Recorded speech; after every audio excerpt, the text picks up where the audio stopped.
Hola, mi nombre es Catherine Martínez y en este video estaré explicando los fundamentos de espectroscopía de resonancia magnética nuclear. Esta técnica fue diseñada con el fin de estudiar núcleos atómicos y así poder determinar las estructuras de los compuestos orgánicos. La espectroscopía de resonancia magnética nuclear se basa en medir la absorción de la radiación electromagnética en la región de radiofrecuencias de alrededor de 4 a 900 MHz. Tal como vemos en esta imagen, la espectroscopía de resonancia magnética nuclear data del año 1924 y hasta el año 1970 se realizaron ciertos avances.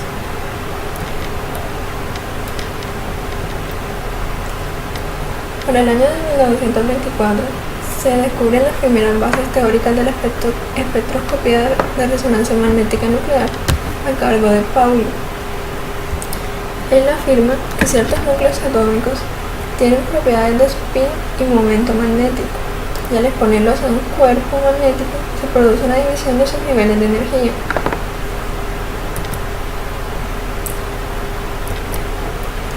Para el año de 1946, Felix Bloch y Edward Purcell afirman que estos núcleos absorben radiación electromagnética en un campo magnético intenso como resultado del desdoblamiento de los niveles inducidos por el campo magnético.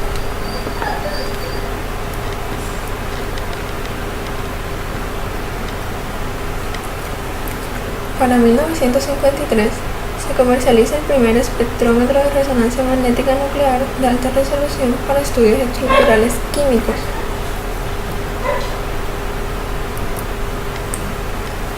Y finalmente, en el año de 1970, aparecen en el comercio los primeros espectrómetros de resonancia magnética nuclear de transformada de Fourier.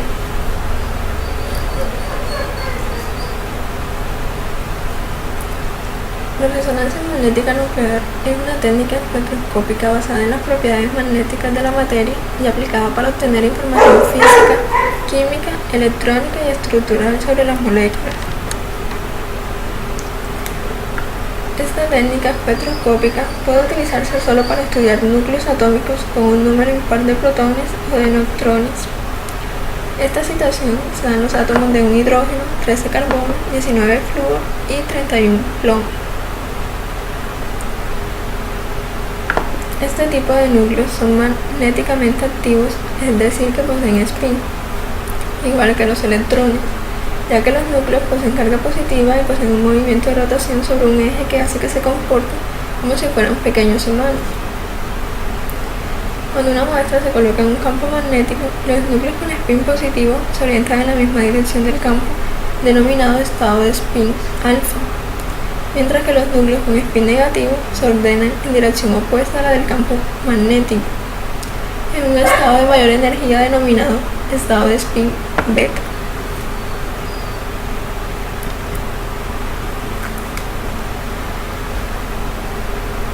La diferencia de energía entre los dos estados de spin alfa y beta depende de la fuerza del campo magnético aplicado. Cuanto mayor sea el campo magnético, mayor diferencia energética habrá entre los dos estados de spin. Cuando una muestra que contiene un compuesto orgánico es irradiada brevemente por un pulso intenso de radiación, los núcleos en el estado de spin alfa son promovidos al estado de spin beta. Esta radiación se encuentra en la región de las radiofrecuencias del espectro electromagnético, por eso se le denomina radiación RF.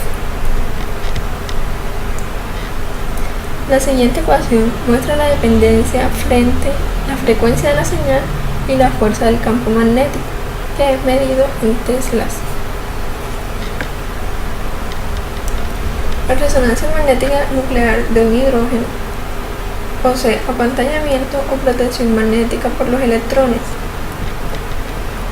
En cualquier molécula, la nube electrónica que existe alrededor de cada núcleo actúa como una corriente eléctrica en movimiento que, como respuesta al campo magnético externo, genera una pequeña corriente inducida que es oponente a dicho campo. Las variaciones en la frecuencia de absorción de resonancia magnética nuclear tienen lugar debido al distinto apantallamiento de los núcleos, recibiendo el nombre de desplazamientos químicos en unidades delta o partes por millón.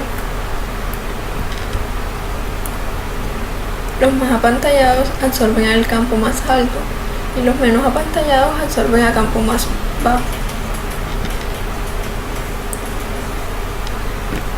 El compuesto de referencia más común en resonancia magnética nuclear es el tetrametilsilano. Como el silicio es menos electronegativo que el carbón, los grupos metilos del tetrametilsilano son relativamente ricos en electrones, es decir, sus protones están fuertemente apantallados. En esta imagen observamos los tipos de protones y el desplazamiento químico que posee cada uno.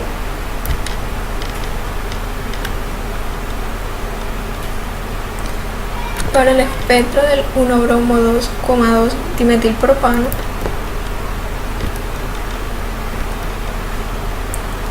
podemos observar que la señal a 3.28 delta corresponden a los dos protones del grupo metileno, que por estar cerca del átomo de bromo, electrón atrayente, experimenta un efecto de desapantallamiento. La señal más intensa, a 1.05 delta, corresponde a los 9 protones de los grupos metil. En la figura del espectro se mide una altura para cada escalón, de 7 centímetros y 1.6 centímetros. Para calcular el número de átomos de hidrógeno que originan cada señal, se procede del siguiente modo. Primero se suman las dos integraciones y se divide por el número total de hidrógenos de la estructura. Segundo, para saber el número de hidrógenos de cada señal, se multiplica su integración por el valor anterior. Como vemos aquí, 7 centímetros por 1.28 hidrógenos en 3 centímetros nos dan 9 hidrógenos y 1.6 centímetros por 1.28 hidrógenos en 3 centímetros nos da 2 hidrógenos. Así pues, la señal más intensa se debe a los 9 protones, 3 metilos de la estructura, mientras que la menos intensa se debe a tan solo 2 protones, que es el metileno.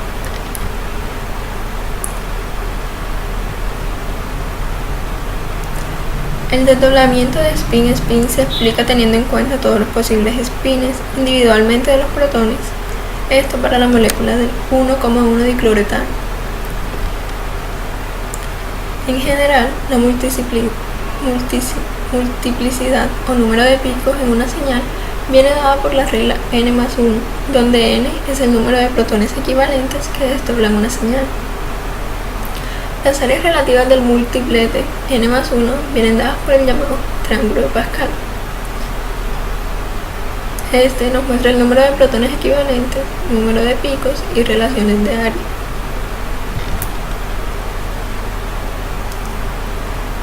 Los espectrómetros de resonancia magnética nuclear poseen las siguientes partes: un imán estable con un controlador que produce un campo magnético preciso, un transmisor de radiofrecuencias capaz de emitir frecuencias precisas, un detector para medir la absorción de energía de radiofrecuencia de la muestra y un ordenador con un registrador que realiza las gráficas que constituyen el espectro.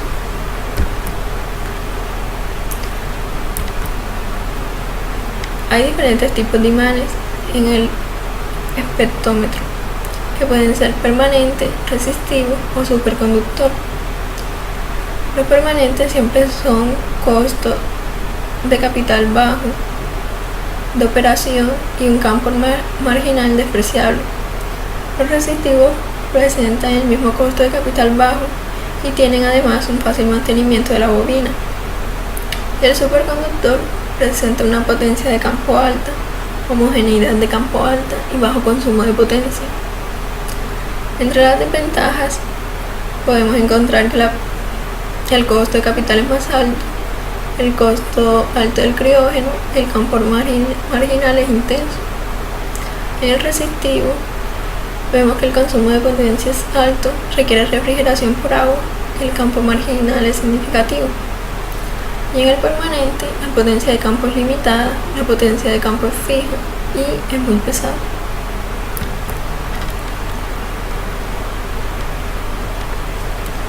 Hay diferentes tipos de espectrómetros de resonancia magnética nuclear. Estos varían en los megahertz que contienen.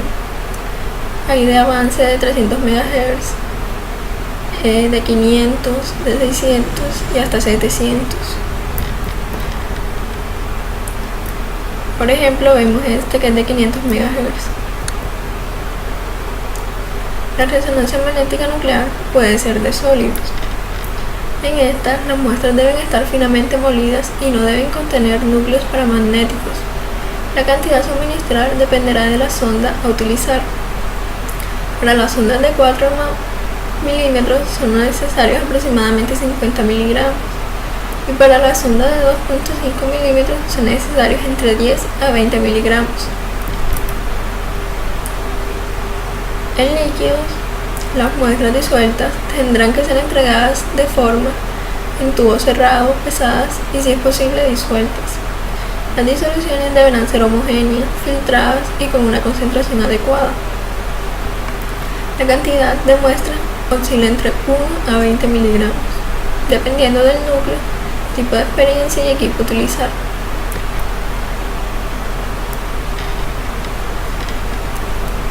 En semisólidos se obtiene perfil bioquímico en las muestras de tejidos, ya sea animal o vegetal.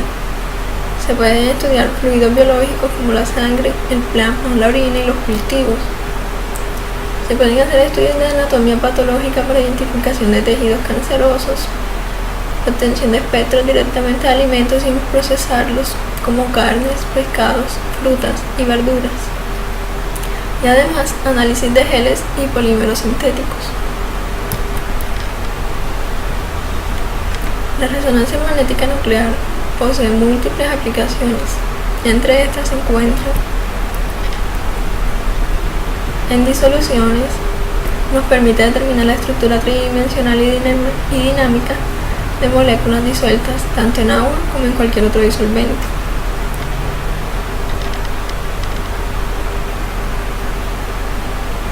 De semisólidos, como geles y muestras viscosas en general, mediante una sonda especial llamada HRMAS o nanoprobe. Este equipamiento es ideal para analizar la composición química de productos de alimentación, tales como queso, chocolate y otras. Una mezcla compleja sin tener que separarlos físicamente. Aquí podemos analizar un espectro de una muestra viscosa de un polisacárido, que es el ácido colánico. De sólido, podemos estudiar propiedades físicas y químicas de muestras en estado cristalino o amorfo. Las aplicaciones incluyen la determinación de la estructura molecular, empaquetamiento intermolecular en sólidos amorfos, propiedades de materiales como flexibilidad y fragilidad.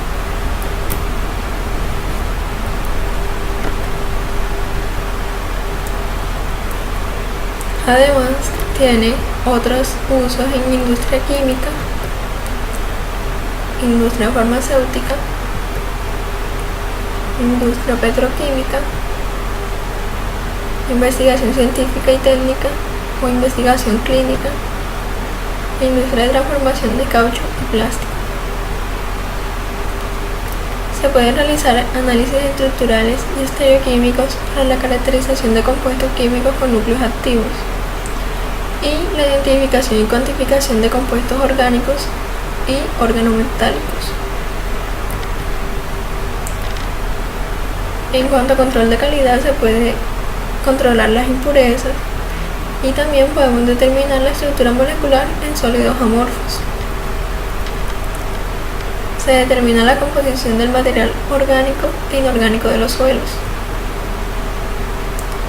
Y, en resumen, las aplicaciones en la medicina es que se pueden determinar si una persona ha tenido accidente cerebral, identificar problemas en el cerebro o en la médula espinal y detecta tumores en los huesos, hígados y pulmones.